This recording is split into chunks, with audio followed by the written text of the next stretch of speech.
Student, आप सभी को पता होगा कि जीटीयू ने मॉक टेस्ट का अरेंजमेंट किया है, लेकिन आपको ये नहीं पता होगा कि ये जीटीयू का मॉक टेस्ट कैसे देने का है। तो मैं आज आप सबको इस जीटीयू मॉक टेस्ट को कैसे देने का है उसके बारे में बताने वाला हूँ, और कौन कौन सी प्रिकॉशंस लेने की है उसके बारे में भी बताने वाला हूँ। सो वीडियो को स्टार्टिंग से एंड तक जरूर देखिए विदाउट स्किप करें, जिससे आपको पता चल सके कि मॉक टेस्ट कैसे दिया जा सकता है। सो स्टूडेंट्स, आपको मॉक टेस्ट देने से पहले एक बहुत ही ज़रूरी काम करने का है। आपको स्टूडेंट पोर्टल में जाके अपने अकाउंट में जाके अपना मोबाइल नंबर जो अभी एक्टिव हो उसी को ही वहाँ पे डालना है। अगर आपका वो नंबर गलत है तो आपको जीटीयू के मॉक टेस्ट के एग्ज़ाम की लिंक उस नंबर पे एसएमएस नहीं होगी। इसी वजह से आपको जो मोबाइल नंबर अभी एक्टिव है उसी मोबाइल नंबर को वहाँ पे डालना है, जिसकी वजह से जब मॉक टेस्ट होगा उसके आधे घंटे पहले आपको वो नंबर पर एसएमएस दिया जाएगा, और उसी एसएमएस में आपका पासवर्ड और लॉगिन डिटेल्स होगी। सो स्टूडेंट, पहले से पहले आप स्टूडेंट कॉर्नर में जाके अपना मोबाइल नंबर वहाँ पे जो एक्टिव है वो डाल दीजिए। आपके मोबाइल नंबर पर यूज़र आईडी, पासवर्ड और वेबसाइट की लिंक दिया जाएगा, जिसको ओपन करने के बाद आपको ऊपर स्क्रीन पर बताए गए पेज के जैसे आपको ओपन हुआ मिलेगा, जिसमें आपको यूज़र आईडी, पासवर्ड और कैप्चा डालने का है। जिसके बाद आपको अपना मेन पेज जहाँ पे आपको मॉक टेस्ट देने का है वो पेज आपको ओपन होगा, जो आपको ऊपर स्क्रीन के ऊपर दिख रहा होगा।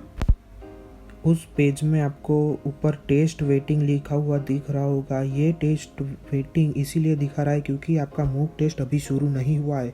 जब आपका मॉक टेस्ट शुरू होगा तब वहाँ पे वो लिखा हुआ मिट जाएगा। तो दोस्तों, नीचे देखिए आपको एग्ज़ाम नेम यानी कि आपका सब्जेक्ट का नेम वहाँ पे दिखा जाएगा। फिर आपका पूरा नाम और आपका एनरोलमेंट नंबर वहाँ पे बताया जाएगा, और आपको वहाँ पे टाइम का ऑप्शन भी दिया जाएगा, जिससे आपको पता चल सके कि ये मॉक टेस्ट में आपको कितना टाइम मिलने वाला है। मॉक टेस्ट शुरू होने के बाद आपको स्क्रीन पर दिखाया हुआ गया है वैसा ही व्यू आपके अपने वेब पोर्टल पे मिलेगा। यहाँ ऊपर आपको रेड ब्लॉक के अंदर दिखाया हुआ है कि एक क्वेश्चन है जिसके 4 ऑप्शन है, जिसमें आपको सही करेक्ट क्वेश्चन को चुन के सेव एंड नेक्स्ट पर क्लिक करने का है। और उसी के राइट साइड आपको मॉक टेस्ट में टोटल कितने क्वेश्चन है वो आपको देखने को मिलेगा। यानी 30 क्वेश्चन होंगे तो वहाँ 30 क्वेश्चन की सीरीज वहाँ पे होगी, जिससे आप कोई भी क्वेश्चन क्लिक करके उसका आंसर वहाँ से भी दे सकते हो। ड्यूरिंग एग्ज़ाम वहाँ पर आपको एक नोटिफिकेशन भी मिलेगा। वहाँ पे ऐसा लिखा होगा कि अगर आप अपने स्क्रीन को कहीं पे भी चेंज करते हो, यानी कि कोई दूसरा पेज आप ओपन करते हो, तो आपका एक अटेम्प्ट वहाँ पर फेल माना जाएगा। यानी कि आपको एग्ज़ाम के दौरान आपको 2 ही अटेम्प्ट मिलेंगे। अगर 2 अटेम्प्ट फेल हो गए तो उसके बाद आपका अकाउंट लॉगिन नहीं होगा। सो आपको ये बात ध्यान में रखना बहुत ही ज़रूरी है। स्क्रीन में आपको दिख रहा है वैसा ही वहाँ पर क्वेश्चन होंगे और उसके 4 ऑप्शन होंगे, और उसके राइट साइड पर आपको क्वेश्चंस की सीरीज मिलेगी। अगर आपका मॉक टेस्ट ख़त्म हो चुका है तो आपको ओके पर क्लिक करना है, जिससे आपका मॉक टेस्ट सबमिट हो जाएगा। और अगर आपका मॉक टेस्ट कंप्लीट हो गया और आपको बाद में याद आ रहे हैं कि मेरा कोई क्वेश्चन का आंसर देने का रह गया हो, तो आप बैक पर क्लिक करके उसको फिर से दे सकते हो, लेकिन आपका टाइम ख़त्म नहीं होना चाहिए। तो आपको स्क्रीन पर दिख रहा है वैसा ही आपको व्यू आपके एग्ज़ाम ख़त्म होने के बाद में मिलेगा। इस मॉक टेस्ट में आपको एक बात ध्यान रखनी बहुत ही ज़रूरी है कि इसमें आपको 30 मिनट का ही टाइम मिलेगा, और आपको इसमें 30 क्वेश्चन मिलेंगे, जो बहुत ही इम्पोर्टेंट है। इसका आपको ध्यान रखना बहुत ही ज़रूरी है। So guys, during mock test आपको ये प्रिकॉशंस लेना बहुत ही ज़रूरी है, क्योंकि अगर ये आप नहीं करोगे तो आपका मॉक टेस्ट फेल भी हो सकता है। सो स्टूडेंट्स, आपको during mock test full internet की रिक्वायरमेंट बहुत ही ज़रूरी है, क्योंकि अगर आपका दूसरे टैब में कोई डाउनलोडिंग या कुछ सर्फिंग चल रहा है तो आपका इंटरनेट में भी कम हो सकता है। So during mock test full internet की रिक्वायरमेंट है, और ये बात ध्यान लेना बहुत ही ज़रूरी है कि इसमें आपको 2 ही अटेम्प्ट यानी कि 2 बार ही लॉगिन करने को मिलेगा।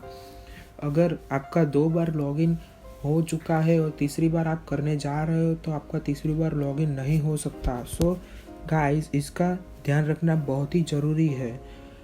हो सके तो आप इस मॉक टेस्ट को लैपटॉप से ही दें, क्योंकि मोबाइल से दोगे तो आपको बीच में कोई भी कॉलिंग या फिर आपका गलती से होम बटन भी दब गया तो आपका अटेम्प्ट वेस्ट हो सकता है। सो ड्यूरिंग एग्ज़ाम आप लैपटॉप से ही दो तो बहुत ही बेहतर रहेगा।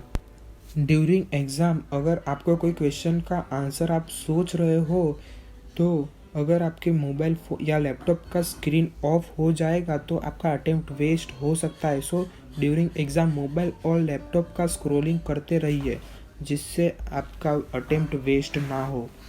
फिर ये बहुत ही इम्पोर्टेंट प्रिकॉशन है, जिसमें आपको लैपटॉप में या मोबाइल फ़ोन में कोई और टैब को ओपन मत करिए, जिससे आप अगर कोई और टैब या कोई अलग स्क्रीन पे जाते हो तो आपका वहाँ पे लॉगिन क्लोज हो जाएगा, यानी कि आपको एग्ज़ाम देने के लिए फिर से लॉगिन करना पड़ेगा और ये आप 2 बार ही लॉगिन कर सकते हो। सो ये बात आपको ध्यान में रहना बहुत ही ज़रूरी है। सो स्टूडेंट्स, आपको बेस्ट ऑफ लक और मेरा चैनल सब्सक्राइब कर लीजिए, जिससे आपको जीटीयू या कोई भी एग्ज़ाम के बारे में आपको नोटिफिकेशन मिल जाएगा। आप सब्सक्राइब बटन पे क्लिक कर दीजिए, नोटिफिकेशन बेल को ऑन कर दीजिए। So guys, bye bye, thanks for watching.